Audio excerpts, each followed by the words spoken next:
Alam mo, Lods, so meron tayong question dito. Sabi niya, Lods, hingi naman ako ng idea. Okay na kaya ang 5,000 euro panimula dyan sa Spain?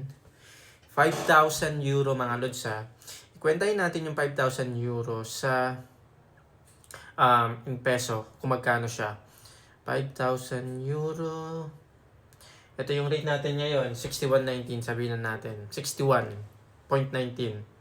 5,000 euro times 61.19, 305,950. So yung ganitong amount na 5,000 euro mga Lods, kung ito yung budget mo panimula dito sa Spain, okay na yan. Basta Lods, makakahanap ka ng pwede mong source of income o makakahanap ka kaagad ng mga extra na job. Nang sa ganun, yung budget mo na ganun kalaki, malaki na yan para sa akin. Malaki ay madadagdagan pa. Kasi ang iisipin mo dito pag napunta ka dito sa Spain, yung renta mo for ilang buwan. Okay, kasi ang renta dito, pwedeng, halimbawa, pinakamura, magbe-bed space ka mga Lods. Syempre, kailangan, ano muna tayo, maging practical muna tayo, mag-bed space ka. Siguro, ang alam ko, sa pagkakaalam ko, nasa 200 euro na yan kasama na yung kuryente, tubig, and internet. Depende yun sa nagpapaupa ng bahay or ng piso dito sa Madrid. Tapos iisipin mo yung pagkain mo. Kung hindi ka naman maselan sa pagkain, pwede ka naman mag-grocery, tapos magluto kung saan ka nagre-rent. Ayan.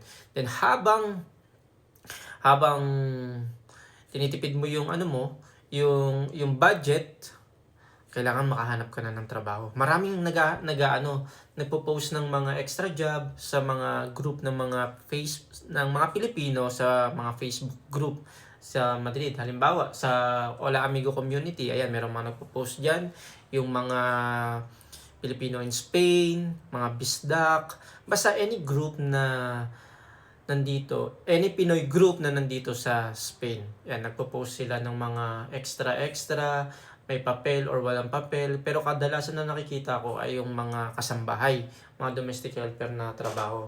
Marami din naman kayo makikita or meron din kayo makikita ng mga extra sa mga restaurant. Iba-iba. Basta masipag lang kayong mag-extra at hindi kayo mapili sa trabaho, makakasurvive kayo sa tingin ko dito sa Spain mga Lods. So yung 5,000 na yan, malaking amount na yan panimula. Basta masipag ka, hindi ka mapili sa trabaho, makakahanap ka ng mga extra job dito na mas makakatulong sa'yo habang nag-i-stay ka dito sa Spain mga Lods.